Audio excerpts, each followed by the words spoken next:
Good evening everyone. আমি doctor Manojit বিশ্বাস। প্রতিশ্রুতি মতো আজকে আবার একটি গুরুত্বপূর্ণ ভিডিও নিয়ে আপনাদের সামনে উপস্থিত। আশা করি সকলে ভালো আছেন, সুস্থ আছেন। আজকের বিষয় আর কিছু নয়, যেটি অত্যন্ত গুরুত্বপূর্ণ, সেটা হচ্ছে রুটিন কেয়ার ফর নিউবর্ন, অর্থাৎ সদ্যজাতের পরিচর্যা আমরা কিভাবে করব ঠিক জন্মগ্রহণের পরবর্তী সময় থেকে, প্রথম দিন থেকে। তা এই বিষয়ে বলবার আগে আবার বলি যে আমার এই ধরনের ভিডিওগুলো প্রতিদিন আপলোড হচ্ছে এই ইউটিউব চ্যানেলে। আপনারা দয়া করে যেরকমভাবে আমার পাশে আছেন সেইভাবে থাকবেন, ভালোবাসা দেবেন। আপনাদের ভালোবাসায় আমার ভবিষ্যতে চলার পাথেয় হোক। আর কথা না বাড়িয়ে আমি এবার মূল পর্বে ফিরে যাচ্ছি। এই ভিডিও থেকে আজকে আপনারা অনেক কিছু টিপস পাবেন, ছোট ছোট, যেগুলো সত্যিকারেই আমাদের মা বোনেদের কাজে লাগবে। যারা একদম নতুন, প্রথমবার হয়তো বাচ্চা সন্তানের জন্ম দিয়েছেন, তারা অত বোঝেন না, বা আগেকার দিনের ঠাকুমা বা তাদের পিসিমায়েরা নেই বেঁচে এখন, তারা ভাবছেন আমরা একদম নিউ জেনারেশনের মেয়েরা, আমরা কিভাবে একটা বাচ্চার পরিচর্যা করব। তাই আসুন জেনে নেওয়া যাক।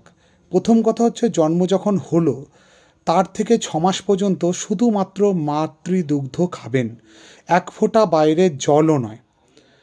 এবার বলতে পারেন অনেকের কিছু অ্যাক্সিডেন্ট হতে পারে, বাচ্চা প্রসবের সময় অনেকেই মাতৃহারা হন, তাদের ক্ষেত্রে ব্যাপারটি আলাদা। সেই জন্য নিওনাট্রোলজিস্ট বা পেডিয়াট্রিশিয়ানের পরামর্শ নিয়ে তারা বাইরের দুধ খাওয়াবেন কিনা, ফর্মুলা ফিড দেবেন কিনা, এটা পুরোপুরি একটা বিশেষজ্ঞ, শিশু বিশেষজ্ঞের পরামর্শ নিয়ে আপনাদেরকে চলতে হবে।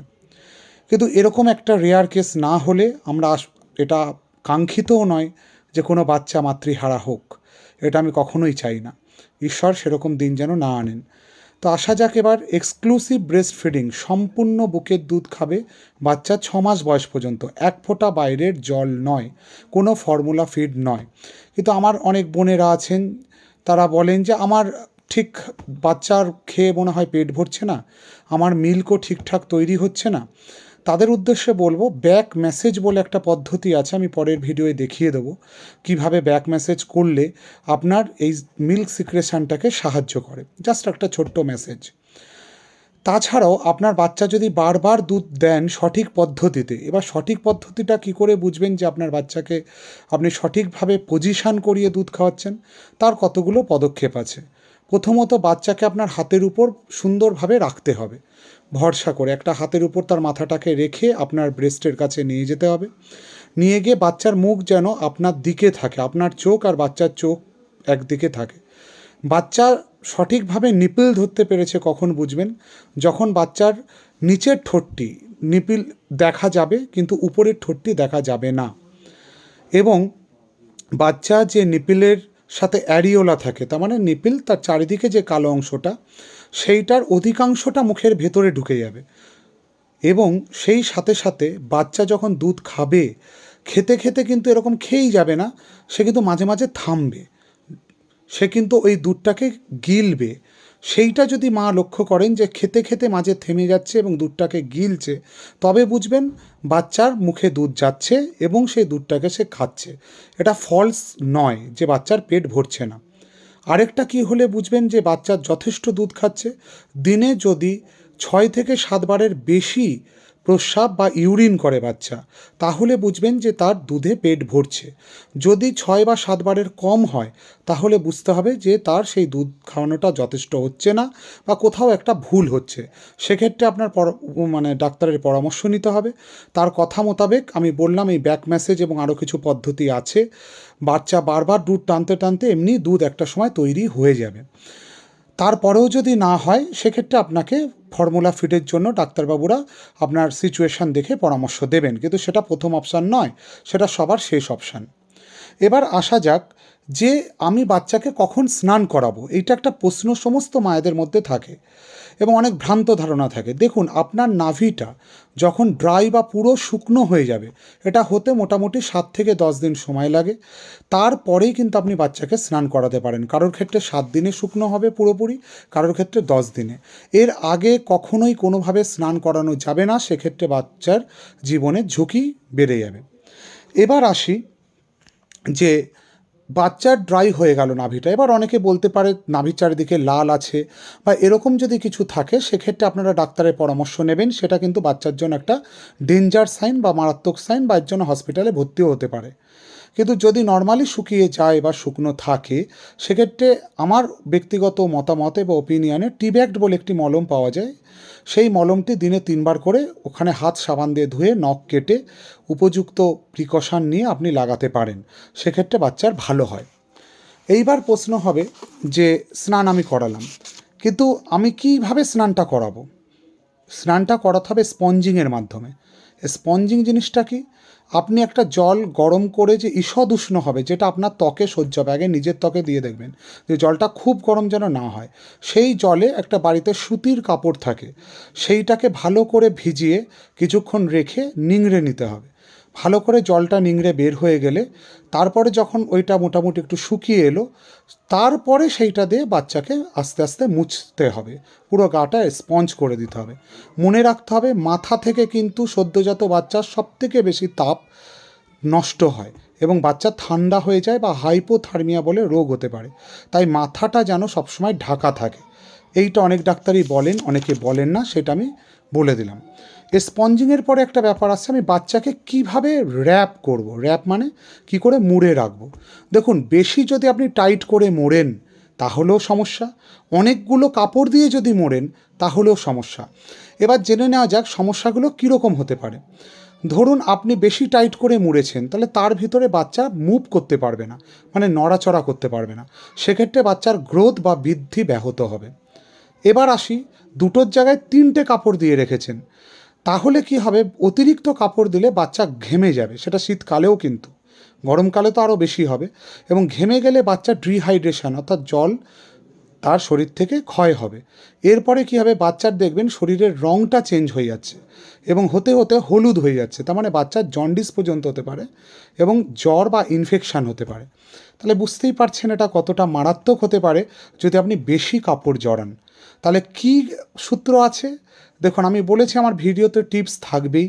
সেই টিপসটা হচ্ছে, বাচ্চাকে আপনি যে জামা পরে আছেন ঘরের ভেতরে, তার থেকে একটা এক্সট্রা কভার পরান, একটা এক্সট্রা লেয়ার দিন। মানে আপনি যদি সম্ভবত এখন শীতকালে 2টো জামা পরে থাকেন ঘরে, তাহলে বাচ্চাকে 3টে কাপড় দিয়ে জড়াতে হবে। যদি আপনি একটা পরে থাকেন তাহলে 2টো কাপড় দিয়ে জড়াতে হবে। আশা করি আপনারা বুঝতে পারছেন। সুতরাং একটা প্রোটেকশান বেশি কাপড়ের, যেটা আপনি পরবেন বা বড়রা পরবে। আর ঘরের ভিতর সোয়েটার পরার মতো আমরা পরি না, আমাদের সে ওয়েদার বা পরিবেশ নেই। বাইরের কথা এখানে বলা হচ্ছে না, এটা ঘরের তাপমাত্রার কথা বলা হচ্ছে। 3 নম্বর হচ্ছে, ঘরটাকে গরম রাখার একটা চেষ্টা করতে হয়, যেটা 36.5 থেকে 37.5, এটা বাচ্চাদের লেবার রুম যেখানে জন্মগ্রহণ করে, তার সাথে ঘরেরও আদর্শ ওয়েদার।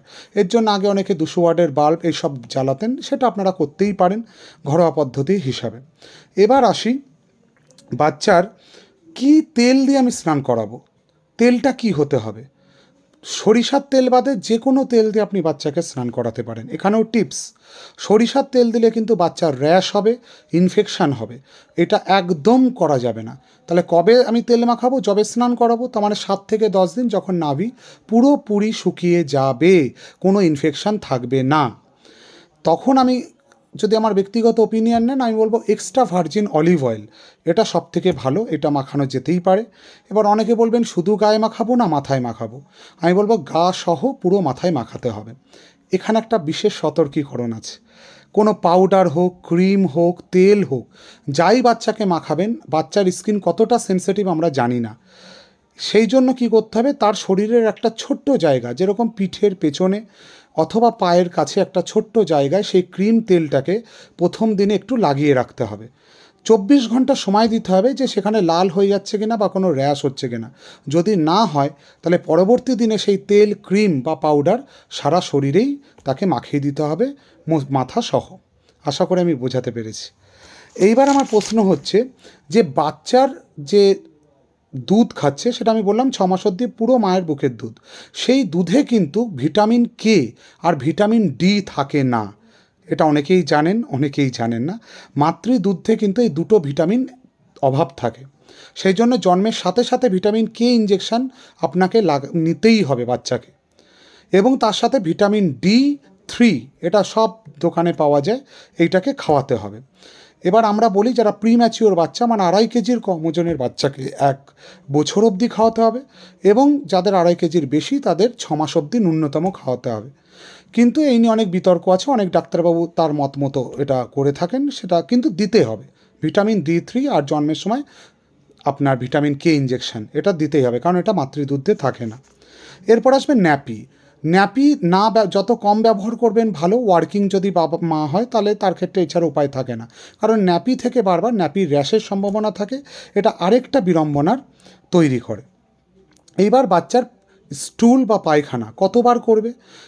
4-5 দিন নাও করতে পারে, আবার একদিনে 4-5 বারও করতে পারে। অধিকাংশ চেম্বারে বা ক্লিনিকে মারা এসে এটাই অভিযোগ করে বাচ্চা একদিনে 5-6 বার পায়খানা করে ফেললো। সেটা কিন্তু আপনাদের নজর দিতে হবে যে সেটা স্বাভাবিক। বড়দের জন্য যেটা অস্বাভাবিক, বাচ্চাদের জন্য সেটা পুরো মাত্রায় স্বাভাবিক। অনেকে আবার ঠাকুমা দিদিমা আছে, আমাদেরও ছিল, আপনাদেরও থাকবে। তারা কি করতো, কিছু না হলে ওই পানের বোঁটা অথবা মোম এইগুলো বাচ্চাদের ওই ছোট্ট বাচ্চার পায়খানার দ্বারে তারা ব্যবহার করতো। এটা ভুলেও করবেন না। বাচ্চা 4-5 দিন নাও পায়খানা করতে পারে, ধৈর্য ধরতে হবে। তখন কি এইটা যদি একবার এই মোম বা এই জাতীয় পায়খানার দ্বারে দেয়, সারা জীবনের জন্য ইনজুরি হয়ে যাবে, এবং সেটা বাচ্চাকে কিন্তু আমরা ছোটোবেলা থেকেই একটা ক্ষতের সৃষ্টি করে দিলাম। এটা কাম্য নয়। এবার আমি বলেছিলাম যে আজকের ভিডিওটা একটু বড় হবে, কারণ এর সাথে শিশু ত্বকের যত্ন আমরা কিভাবে নেব সেটা বলবো। বাচ্চাদের আমি বলেই দিলাম, বাচ্চাদের তেল মাখানো যেতে পারে স্নানের আগে, অবশ্যই নাভি ড্রাই হওয়ার পরে। আবার স্নানের পরে যে কোনো ময়শ্চারাইজার, আমার ব্যক্তিগত সিটাফিল বেবি লোশন পছন্দ। এবার আপনি জনসন নিয়ে বলবেন না, সেটা অবশ্যই টিভি চ্যানেল দেখে আপনার অভ্যস্ত, আমি এই ব্যাপারে আর আপনাদের উপর ছেড়ে দিলাম এই মতামত। তা সিটাফিল বেবি লোশন জাতীয় লোশন আপনারা স্নানের পরে অবশ্যই মাখাতে পারেন। একটা কথা, যে বাচ্চাগুলো স্কুলে যাচ্ছে বা মা বাইরে নিয়ে যাচ্ছে, তাদের সকালের দিকটা, বিশেষ করে সকাল 11টা থেকে বিকেল 4টে অবধি তাদের কিন্তু একটা সানস্ক্রিন লোশন বাচ্চাদের মাখাতেই হবে। অবশ্যই ডাক্তারের পরামর্শ নিয়ে মাখাবেন, এবং যখন সে ঘরের বাইরে যাবে তাকে দিতে হবে। আবার ঘরের ফিরে আসলে অনেকগুলো বাচ্চা 10 বছর 13 বছর বয়স, তারাও বাচ্চার রেঞ্জে পড়ে, তাদের ক্ষেত্রে ফোম বেসড ফেস ওয়াশ, যে ফেস ওয়াশে ফোম বেসড হয়, এটা যে কোনো দোকানে আপনি পাবেন, সেইটা মেখে মুখে চোখে জল দিতে হবে। কারণ এই অ্যাডোলেসেন্ট বয়স, যেটা 10 বছর থেকে 19 বছর, সে সময় ব্রণ বা অ্যাকনির একটা সম্ভাবনা থাকে। সেই জন্য এই ফোম বেসড ফেস ওয়াশ ব্যবহার করলে এটা অনেকটাই ঠিক হতে পারে। একটা কথা বলি, শীতকালে ত্বক শুষ্ক হয়ে যায়, তার সাথেই আমরা যখন সেটাকে আঁচড় কাটি বা চুলকাতে যাই, তখনই সেখানে চামড়াটা ব্রেক হয়ে সেখানে ইনফেকশান ঢোকে। সেই কারণেই শীতকালে স্কিনের সমস্যাটা সবথেকে বেশি হয়। তা যাই হোক, সাবান কি ব্যবহার করবেন আমি বলেছি, যে কোনো সাবান। তার মধ্যে আমার ব্যক্তিগত পছন্দ হচ্ছে স্পু সাবান, SPOO। এটা খুব সেফলি বাচ্চাদেরকে একদম জন্ম থেকেই ব্যবহার করা যায়। তবে আবারও বলছি, 7 থেকে 10 দিনের পরে, এবং সপ্তাহে 2 দিনের বেশি সাবান কোনোভাবেই নয়। এই বক্তব্যগুলো আজকে ছিল আমার। সদ্যজাত বাচ্চার ছোট ছোট টিপস আমি দেবার চেষ্টা করলাম, ভিডিওটাকে আর দীর্ঘায়িত করব না। যদি সত্যিই ভালো লেগে থাকে, আবারও বলবো, আপনারা আমাকে উৎসাহিত করুন। আমার ফেসবুক চ্যানেল, ইনস্টাগ্রাম, এবং তার সাথে আমার রয়েছে ইউটিউব চ্যানেলে আমার baby doctor's journey #doctor Manojit এই নামে চ্যানেলটা আছে। আপনারা সেখানে গিয়ে আমাকে সাবস্ক্রাইব করুন। আপনাদের অকৃপণ ভালোবাসা যেন আমাকে সমৃদ্ধ করে, ভবিষ্যতে চলার পাথেয় হয়। আর সর্বোপরি বলবো, যারা ছোট বাচ্চারা দেখছো বা যারা ছোট আছো, তারা আমাকে সম্মানিত করেছো তাদের লাইক এবং ভিডিও দেখার মাধ্যমে, আমি তাদের কাছে ঋণী এবং কৃতজ্ঞ। আমার মতো ক্ষুদ্র মানুষকে যে আপনারা এতটা ভালোবাসা দেবেন এত কম সময়, সেটা সত্যিই আমার কল্পনা অতীত। এর জন্য আমি কৃতজ্ঞ এবং ঋণী থাকবো। আবারও বলছি, এরপরে অনেক বিষয় নিয়ে বাচ্চাদের রয়েছে, বাচ্চাদের ডায়রিয়া থেকে শুরু করে, এবং কোনো বিষয় যদি আপনাদের মনে হয় যে স্পেশালি আমাকে বলার জন্য অনুরোধ করতে পারেন, এই ভিডিওটির ইনবক্সে আপনারা লিখে দিতে পারেন। সেটা বাচ্চা বিষয় হোক বা বড়দের বিষয় হোক, আমি চেষ্টা করব তার যথাযথ উত্তর দেবার। আর কেউ যদি মনে করে থাকেন যে আমার পরামর্শে তাদের দরকার, আমার পরামর্শ তাদের ভালো লাগছে, তাহলে আমার হোয়াটসঅ্যাপ নাম্বার আছে, যেটার নাম্বার হচ্ছে 8967914180। এটা শুধু হোয়াটসঅ্যাপ কলই করা যাবে, এবং এখানে আপনারা আপনাদের বাচ্চার ছবি সহ সমস্যা পাঠাতে পারেন। আমি চেষ্টা করব অন্তত গাইড করার, যে কোথায় গেলে আপনি এর সমাধান পাবেন, বা আমার পক্ষে সম্ভব হলে আমি সাথে সাথে আপনাকে জানিয়ে দেবো। অসংখ্য ধন্যবাদ। ভালো থাকবেন, নিজের প্রতিবেশীকে ভালো রাখুন, নিজে ভালো থাকুন, সুস্থ থাকুন, আর অবশ্যই নিজের জীবন্ত ঈশ্বর বাবা মাকে সম্মান করুন, তাদের অনুপ্রেরণায় তাদের চিন্তাধারায় চলুন। আপনাদের ভালো হোক, সবার সুস্বাস্থ্য এবং সার্বিক মঙ্গল কামনা করে আমার এই ভিডিওটি শেষ করছি। Thank you very much.